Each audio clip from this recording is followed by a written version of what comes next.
Primera de Reyes capítulo 7. Salomón también edificó su propio palacio y le llevó 13 años terminar la construcción. Uno de los edificios de Salomón se llamaba Palacio del Bosque del Líbano. Medía 46 metros de largo, 23 metros de ancho y 14 metros de alto. Había 4 filas de columnas de cedro, sobre las cuales se apoyaban grandes vigas también de cedro. El techo del salón era de cedro.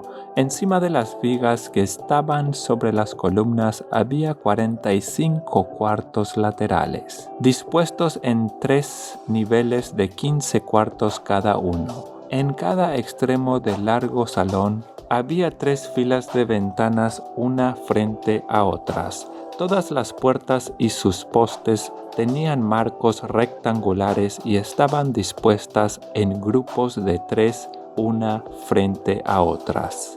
Salomón también construyó el Salón de las Columnas, el cual tenía 23 metros de largo y 14 metros de ancho. En el frente había un pórtico, con una especie de cubierta sostenida por columnas. Además, Salomón construyó la Sala del Trono, conocida como el Salón de Justicia, donde se sentaba a oír los asuntos legales. El salón estaba recubierto con paneles de cedro desde el piso hasta el techo. Las habitaciones privadas de Salomón rodeaban un patio que estaba detrás de este salón, y estaban construidas de la misma forma. También construyó habitaciones privadas del mismo estilo para la hija del faraón, con quien se había casado. Desde los cimientos hasta los aleros, todos los edificios estaban hechos con enormes bloques de piedra de primera calidad, cortados con sierra y terminados a las medidas exactas en cada uno de sus lados. Algunos de estos enormes bloques que se usaron para los cimientos tenían una longitud de 4 metros y medio y otros de 3 metros y medio. Los bloques de piedra de primera calidad que se usaron para las paredes también fueron cortados a medida, y allí también se utilizaron vigas de cedro. Las paredes del gran atrio se construyeron de tal forma que había una hilera de vigas de cedro por cada 3 hileras de piedra acabada, igual que las paredes del atrio interior del templo del Señor con su antesala. El rey Salomón pidió que un hombre llamado Huram viniera desde Tiro. Este hombre era israelita, solo por parte de su madre, una viuda de la tribu de Neftalí, y su padre había sido un artesano del bronce en Tiro. Huram tenía mucha habilidad y talento para hacer todo tipo de trabajo en bronce, y aceptó ir a hacer toda la obra de metal para el rey Salomón. Huram fundió 2 columnas de bronce. Cada una tenía 8 metros con 30 centímetros de alto y 5 metros y medio de circunferencia. Para la parte superior de las columnas fundió capiteles de bronce. Cada uno tenía 2 metros con 30 centímetros de alto. Cada capitel estaba decorado con 7 conjuntos de enrejado y cadenas entrelazadas. También rodeó el enrejado con 2 filas de granadas para decorar los capiteles en la parte superior de las columnas. Los capiteles de las columnas que estaban dentro de la antesala tenían forma de lirios y medían 1 metro con 80 centímetros de alto. Los capiteles sobre las 2 columnas estaban rodeados con 200 granadas ubicadas en 2 filas al lado de la superficie redondeada, junto al enrejado. Huram puso las columnas a la entrada del templo, una hacia el sur y la otra hacia el norte. A la del sur la llamó Jaquín y a la del norte Boaz. Los capiteles de las columnas tenían forma de lirios. Así quedó terminado el trabajo de las columnas. Luego Huram fundió un enorme tazón redondo que medía 4 metros con 60 centímetros de borde a borde, llamado el mar. Tenía 2 metros con 30 centímetros de profundidad y 13 metros con 80 centímetros de circunferencia. Por debajo del borde estaba rodeado por 2 hileras de calabazas decorativas. Había unas 20 calabazas por cada metro de circunferencia que se habían fundido como parte del tazón. El mar estaba colocado sobre una base formada por 12 bueyes de bronce que miraban hacia afuera. 3 miraban hacia el norte, 3 hacia el occidente, 3 hacia el sur y 3 hacia el oriente, y el mar estaba asentado sobre ellos. El grosor del mar era de unos 8 centímetros. Su borde era acampanado como una copa y se parecía a una flor de nenúfar. Tenía capacidad para unos 42,000 litros de agua. Huram también hizo 10 carretas de bronce para llevar agua. Cada una medía 1 metro con 80 centímetros de largo, lo mismo de ancho, y tenía una altura de 1 metro con 40 centímetros. Las carretas estaban construidas con paneles laterales asegurados con travesaños. Tanto los paneles como los travesaños estaban decorados con tallas de leones, bueyes y querubines. Por encima y debajo de los bueyes y leones había como adorno una guirnalda. Cada carreta tenía 4 ruedas de bronce con sus ejes, también de bronce. En las esquinas contaban con unos soportes para los tazones de bronce. Estos soportes estaban decorados a cada lado con tallas de guirnaldas. En la parte superior de cada carreta había un marco redondo para el tazón. Ese marco sobresalía 46 centímetros por encima de la carreta, como un pedestal redondo. La abertura del marco medía 69 centímetros de lado a lado y estaba decorada por fuera con tallas de guirnaldas. Los paneles de las carretas eran cuadrados, no redondos. Debajo de los paneles había 4 ruedas conectadas a ejes que se habían fundido en una sola pieza con la carreta. Las ruedas tenían 69 centímetros de diámetro y eran semejantes a ruedas de carruajes. Los ejes, los rayos, los bordes y los cubos se fundieron con bronce derretidos. Cada una de las 4 esquinas de las carretas tenía un agarradero que también se había fundido en una sola pieza con la carreta. A lo largo de la parte superior de cada carreta había un borde que medía 23 centímetros de ancho. Los soportes de las esquinas y los paneles laterales se fundieron en unidad en una sola pieza con la carreta. Los paneles y los soportes de las esquinas estaban decorados con tallas de querubines, leones y palmeras, colocados según el espacio disponible, y había guirnaldas por todos lados.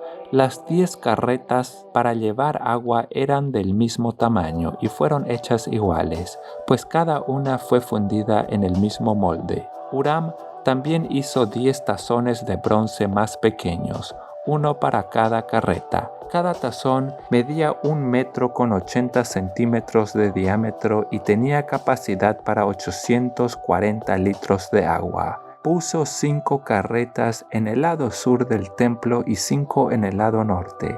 El gran tazón de bronce llamado el mar fue ubicado cerca de la esquina suroriental del templo. También hizo los lavamanos, las palas y los tazones que se necesitaban. Finalmente Huram terminó todo el trabajo que el rey Salomón le había asignado que hiciera para el templo del Señor. Las 2 columnas, los 2 capiteles con forma de tazón en la parte superior de las columnas, las 2 redes de cadenas entrelazadas que decoraban los capiteles, las 400 granadas que colgaban de las cadenas sobre los capiteles, 2 filas de granadas por cada red de cadenas que decoraban los capiteles sobre las columnas, las 10 carretas para llevar agua que sostenían los 10 tazones, el mar y los 12 bueyes que lo sostenían, y los recipientes para la ceniza, las palas y los tazones. Huram hizo todos estos objetos de bronce bruñido para el templo del Señor,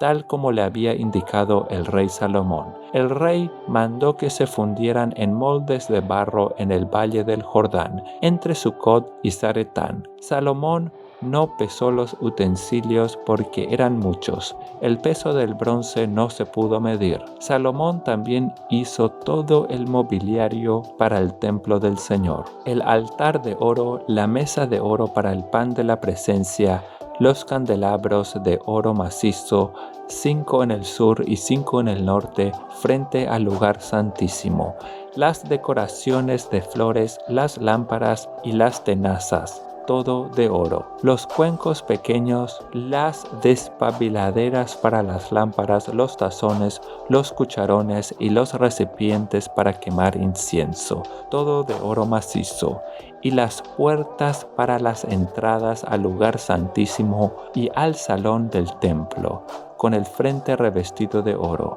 Así terminó el rey Salomón todo su trabajo para el templo del Señor. Luego trajo todos los obsequios que su padre David había consagrado, la plata, el oro y los diversos objetos, y los guardó en los tesoros del templo del Señor.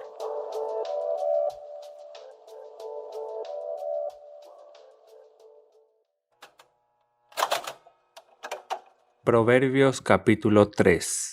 Hijo mío, nunca olvides de las cosas que te he enseñado. Guarda mis mandatos en tu corazón. Si así lo haces, vivirás muchos años y tu vida te dará satisfacción. Nunca permitas que la lealtad ni la bondad te abandonen. Átalas alrededor de tu cuello como un recordatorio. Escríbelas en lo profundo de tu corazón, entonces tendrás tanto el favor de Dios como el de la gente y lograrás una buena reputación. Confía en el Señor con todo tu corazón, no dependas de tu propio entendimiento. Busca su voluntad en todo lo que hagas y Él te mostrará cuál camino tomar. No te dejes impresionar por tu propia sabiduría. En cambio, teme al Señor y aléjate del mal. Entonces dará salud a tu cuerpo y fortaleza a tus huesos. Honra al Señor con tus riquezas y con lo mejor de todo lo que produces. Entonces Él llenará tus graneros y tus tinajas se desbordarán de buen vino. Hijo mío, no rechaces la disciplina del Señor, ni te enojes cuando te corrige.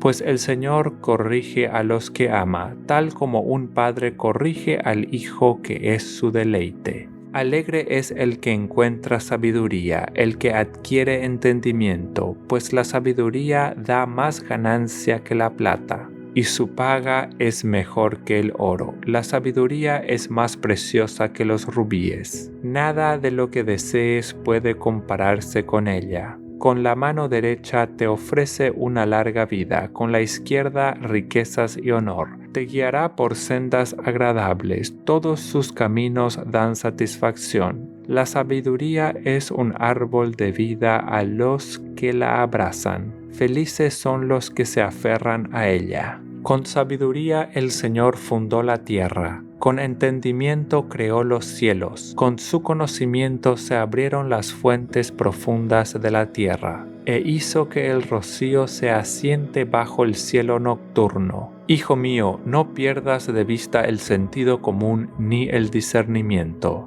Aférrate a ellos porque refrescarán tu alma. Son como las joyas de un collar, te mantienen seguro en tu camino, y tus pies no tropezarán. Puedes irte a dormir sin miedo, te acostarás y dormirás profundamente. No hay por qué temer la calamidad repentina, ni la destrucción que vienen sobre los perversos, porque el Señor es tu seguridad.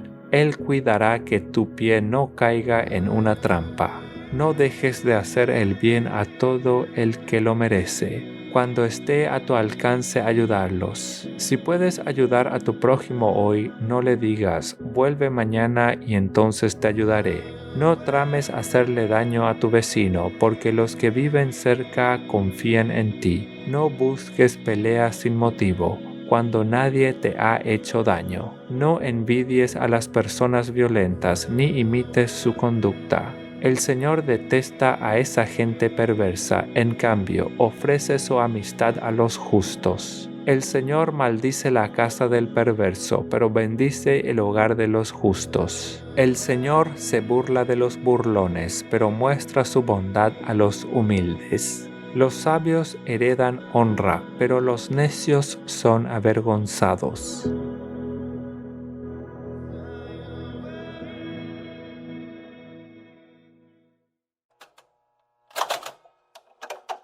Gálatas capítulo 1.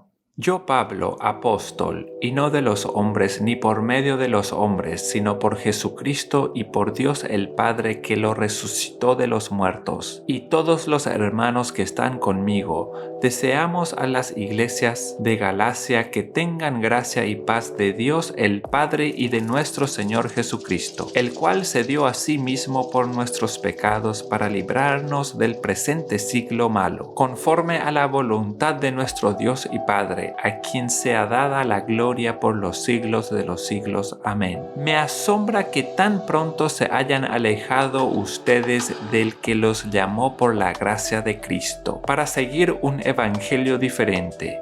No que haya otro evangelio, sino que hay algunos que los perturban y quieren pervertir el evangelio de Cristo. Pero si aún nosotros o un ángel del cielo les anuncia otro evangelio diferente del que les hemos anunciado, quede bajo maldición. Como antes lo hemos dicho, también ahora lo repito. Si algunos les predica un evangelio diferente del que han recibido, quede bajo maldición. ¿Busco acaso el favor de la gente o el favor de Dios? ¿O trato acaso de agradar a la gente? Si todavía buscara yo agradar a la gente, no sería siervo de Cristo. Pero les hago saber, hermanos, que el evangelio anunciado por mí no sigue criterios humanos, pues yo no lo recibí ni lo aprendí de nadie, sino que Jesucristo me lo reveló, porque ya han oído ustedes hablar de cuál era mi conducta antes en el judaísmo, cuando perseguía y asolaba sobremanera a la iglesia de Dios. En el judaísmo yo aventajaba en mi nación a muchos de mis contemporáneos, y era mucho más celoso de las tradiciones de mis padres. Pero Dios me apartó desde el vientre de mi madre y me llamó por su gracia, y cuando a Él le agradó revelar a su Hijo en mí, para que yo lo anunciara entre los no judíos, no me apresuré a consultar a nadie, ni subí a Jerusalén para hablar con los que eran apóstoles antes que yo, sino que fui a Arabia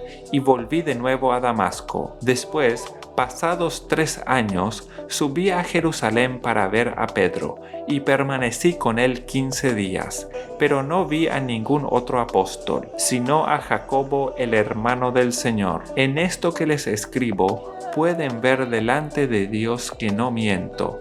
Después fui a las regiones de Siria y de Cilicia, y las iglesias de Judea, que eran en Cristo, no me conocían ni me habían visto, solamente habían oído decir: aquel que antes nos perseguía ahora predica la fe que en otro tiempo buscaba destruir, y glorificaban a Dios en mí.